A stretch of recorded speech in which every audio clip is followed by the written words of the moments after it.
Hi friends, எல்லாருக்கும் வணக்கம். இந்த வீடியோவில் நம்ம எதை பற்றி பார்க்க போனால், புதிய ரேஷன் கார்டு விண்ணப்பிச்ச எல்லாருக்குமே தமிழக அரசு சற்று முன் ஒரு புதிய நோட்டிஃபிகேஷன்ஸ், அதாவது புதுசாக ஒரு மகிழ்ச்சி செய்தி சொல்லியிருக்காங்க. அது என்ன, அவங்க புதுசாக ரேஷன் கார்டு அவங்களுக்கு மகளிர் உரிமை தொகை எப்போ இருந்து நீங்கள் அப்ளை பண்ணலாம் அப்படின்றது தான் இந்த வீடியோவில் பார்க்க போகிறோம். நம்ம சேனலை ஃபஸ்ட் டைம் பார்க்குறீங்க அப்படின்னா கண்டிப்பாக சேனலை சப்ஸ்கிரைப் பண்ணிட்டு பாருங்கள். அதாவது பார்த்தீங்க அப்படின்னா, ரேஷன் கார்டு அப்படின்றது எல்லாருக்குமே இம்பார்ட்டண்டான ஒரு விஷயம்.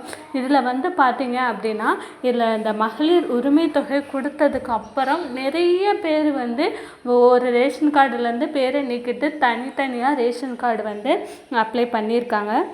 அவங்களுக்கு பார்த்தீங்க அப்படின்னா ரொம்ப காலமாகவே கிட்டத்தட்ட பார்த்தீங்க அப்படின்னா 10 மாத காலமாக பார்த்தீங்கன்னா ரேஷன் கார்டு நிலுவையிலேயே இருக்குது. ரேஷன் கார்டு இன்னும் கொடுக்காமலே வச்சிட்ருக்காங்க. அதை பற்றி தமிழக அரசு என்ன சொல்லியிருக்காங்கன்னா, நிலுவையில் உள்ள ரேஷன் கார்டை அனைத்தையுமே தர சொல்லி அவங்கவுங்க உரியவங்களுக்கு ஒப்படைக்க சொல்லி புதுசாக ஒரு ரூல்ஸ் கொண்டு வந்திருக்கிறாங்க. இன்னையிலேருந்து பார்த்தீங்க அப்படின்னா, ஆல்ரெடி நீங்கள் புதுசாக விண்ணப்பிச்சு ரொம்ப மாதம் ஆயிடுச்சு, ரொம்ப காலம் ஆயிடுச்சு அப்படின்னு நினைக்கிறவங்களுக்கு இனிமேற்பட்டு பார்த்தீங்க அப்படின்னா, அவங்கவுங்க ரேஷன் கார்டு அவங்கவுங்க ரேஷன் கடைகளில் நீங்கள் எந்த ரேஷன் கடைக்கு அப்ளை பண்ணியிருக்கீங்க அந்த ரேஷன் கடையில் போய் நீங்கள் உங்களுடைய ரேஷன் கார்டை வாங்கிக்கலாம்.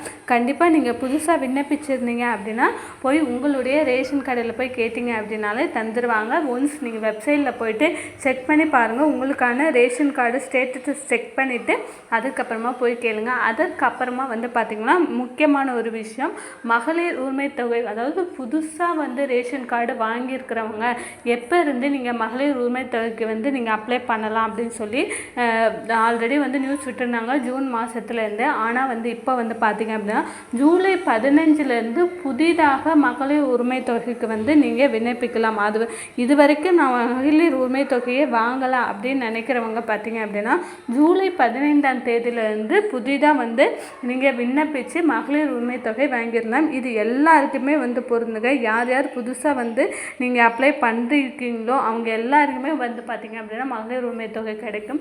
நீங்கள் யாருக்குமே ரேஷன் கார்டு வச்சுருந்து பண்ணாமல் இருந்திருந்தீங்க அப்படின்னாலும் கண்டிப்பாக இன்னொரு தடவை அப்ளை பண்ணி பாருங்கள். அதற்கான முகாம்கள் ஜூலை 15ஆம் தேதியிலேருந்து அங்கங்கே முகாம் உங்களுக்கு போட்டு இப்போ மகளிர் உரிமை தொகைக்கான அப்ளிகேஷன்ஸ் கொடுப்பாங்க. கண்டிப்பாக அப்ளை பண்ணி பாருங்கள்.